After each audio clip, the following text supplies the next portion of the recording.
Summer of Superman Special, Issue 1. Mark Waid, Dan Slott, Joshua Williamson writing, with Belen Ortega and Dan Mora on the art. So, yeah. For whatever reason, I didn't really know what to expect going into this, even though like it is kind of exactly what you think it would be, in that it's there to kind of set up a few things that are going to be in all of the various Superman books that are all going to be coming out over the summer.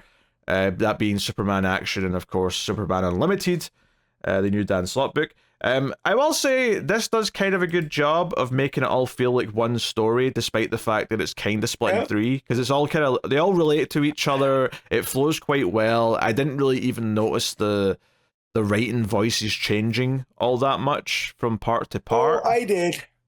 And that's just because Mark Waid and Slott are so... Being that Slott's never really written Superman, it felt a little bit off, but it wasn't bad, right? I could just tell this is no longer Mark Waid's style of writing. But yeah, that's really the only thing I felt, though. Yeah, at that point. I didn't really notice. It kind of all revolves around... Well, it's maybe wrong to say it revolves around, but the framing it uses to set the story around is Lana and Steel getting married. So it starts off with a story or a flashback to Clark and Lana as teenagers, and all of Clark's narration's all about how he's realized he's fallen in love with her and yada yada yada, and he's nervous around her. He wants to tell her that he's special and all that, but you know, something's going on. A big monster character's attacking, so he has to speed off, which did remind me, oh yeah, that's right, Mark Waid's going to be doing all this Superboy stuff, which, look, I'm on record, I don't really like the idea of Clark being Superboy before he's Superman. I'm just not a fan of that concept, but hey, we're doing it, so here it is. Hey, we're getting classic Legion stuff in there, so I'm okay with it. Yeah, I don't care. I don't really care about the Legion. But yeah, anyway, so he brings up the Legion stuff, and this villain is Validus, who is a Legion-related villain. And Validus, big stuff back in the main run of Legion, involving Darkseid. So it also, thematically, the fact that it's Validus ties into some of the stuff where the story's going. Okay. Well, yeah, they fight a bit, and portals open, and they end up fighting through portals. Some of this feels a little bit random, but basically, once they're in there, the narration points out that he's kind of seeing different parts of the timeline, including the future. Although he does point out that the Legion have done something to him to make sure that he always forgets anything he sees from the future, from his own future specifically, so that it doesn't mess with his mind or the timeline. But there is some moments here where he sees, like, shaking hands with Batman. He sees himself with Lois and thinks, wait, that can't be right. I'm in love with Lana. Who's this brunette? Who's this dark-haired lady? Yeah. And is that my kid? Yeah. So, you know, whatever. But, like, it's like, okay, it makes it clear even before he sees it that he's not going to remember any of it, so fine. You know, cool. So, yeah, that's basically the first part. But the idea is that something with this Validus character showing up and then disappearing just as randomly as he arrived, is something that happens again, because now we're in Smallville present day. We're gathered for Lana and Steele's wedding, and you know, there's some general marriage talk, and like Clark giving her some advice and whatnot. But then Validus shows up again, and clearly for Validus, no time has passed. This is like the next minute for him, and one of the things they get into here, which I assume might be a plot point in one of the stories in the future, is that there's like an anomaly in Smallville, maybe something that Clark landing here caused, maybe it's something that drew the ship specifically to Smallville, because there is some sort of weird time-space anomaly, but regardless, it's causing Validus to kind of like leap through time.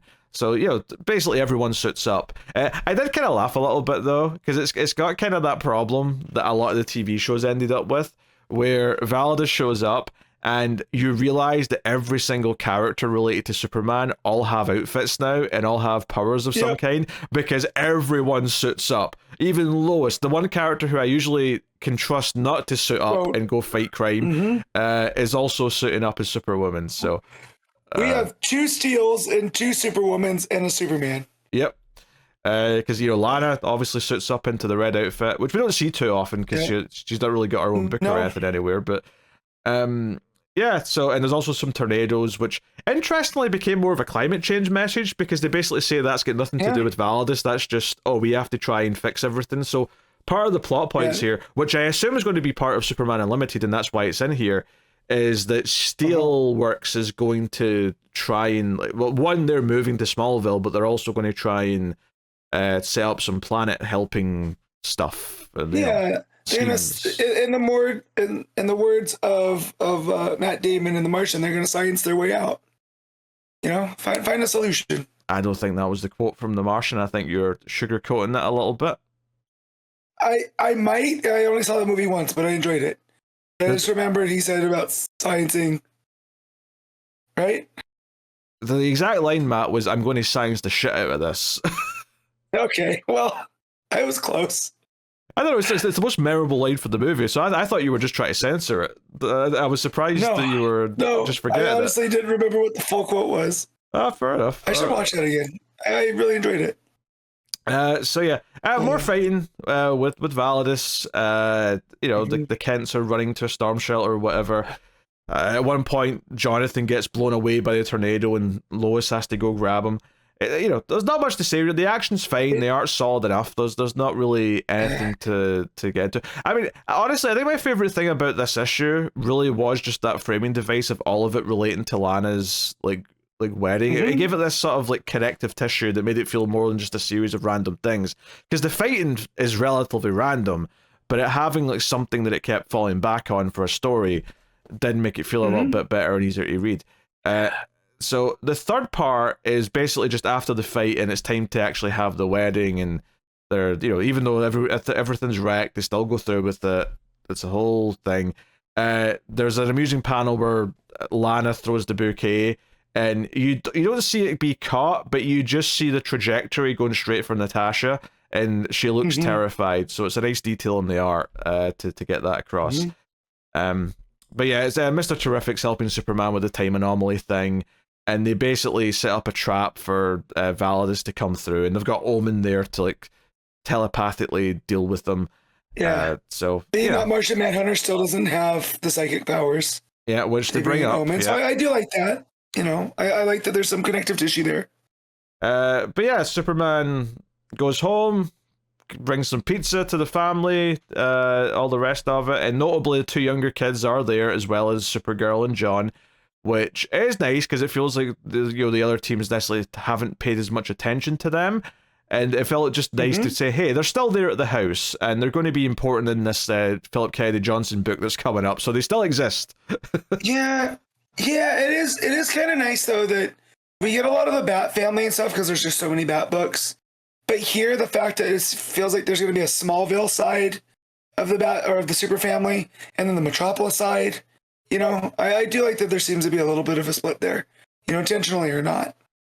Yeah, I don't know if the Unlimited book's actually going to focus more on Smallville. It might, but we'll see when it starts.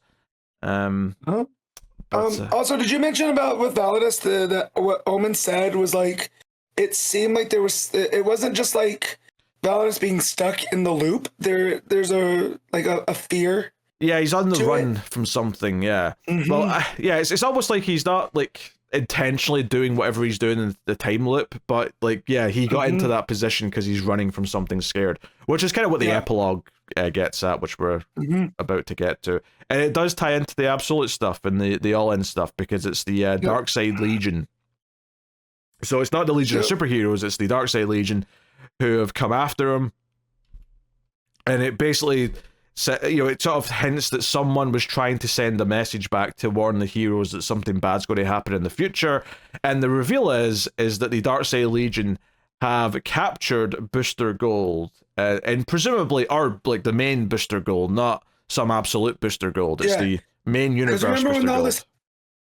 Because remember when this kicked off, he got sent through to this unknown world because he had the Tachyon being the time traveler. So this is the first we've seen of Booster since then. Yeah, so it does mean... That was last summer, right? Yeah, it does mean that Superman, the main book by Williamson, is where we're kind of getting the next little seeds of where it's going with all this All-In and Absolute stuff. So it does make it kind of important reading for the larger DC as a whole, which, you know, if you don't like that book, that's kind of sucks. I mean, we put up with it, but obviously it's not our favorite. I don't. It's not a hate read like some of the other stuff that we've done. You know, sometimes there's stuff that annoys me, but I still get excited to read it.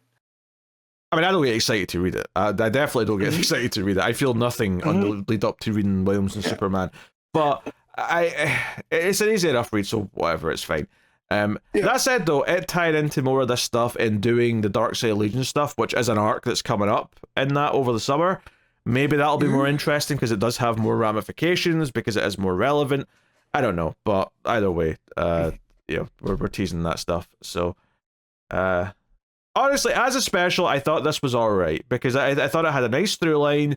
It felt like it did a neat job of setting up what the 3 books are going to focus on, despite the fact that it kind of made all these stories feel connected in this issue. So, obviously, Wade writing the Superboy stuff in the flashback is setting up for him doing the Superboy stuff in action. The stuff in the middle, I don't know specifically what Unlimited's going to focus on yet, but I assume some of that stuff will be in Unlimited.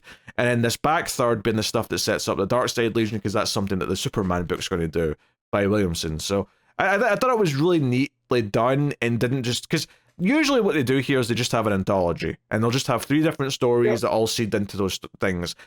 This made it feel more unified and cohesive, like they're all working together really well, and it's all part of the same continuity. So it felt nice in that sense.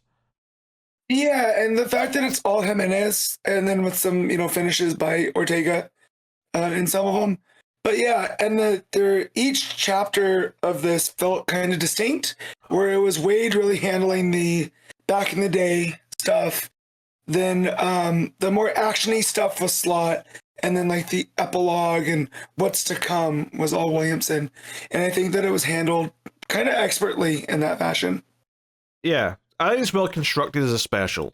How well all this stuff pans out when we get to all their individual books, hard to say. And obviously, one of them might be great, and 2 of them might be great. There's no guarantee that all of them will be good. But as far as a special goes, I think it was a solid jumping on for what's to come for later. And yeah, the back chunk of the book kind of just advertises, hey, here's where all these arcs are starting in the near future. So actions like, hey, in June, this is when this arc's starting with Mark Waid, with the Superboy stuff. With Superman, it's July's when this arc with the Darkseid Legion starting. Superman Limited's coming in May. So, and here's a Supergirl book, here's the Crypto book, here's the Adventures of Superman Book of L book. So yeah, and then they even have the Treasury edition book at the end here as well. So they've made a big play here to use this to try and like sell people on a line of Superman books. Hopefully it does well enough. So we'll see. Fingers crossed. So we'll see. All right, what are you giving Summer of Superman special? Give this a very decent 7.5. I think that's a fair score. I don't think it's quite great, but I do think it's well constructed and feels very cohesive in a way that I think feels quite nice, and does make me interested for some cohesion throughout all the Superman books going forward. So it's cool.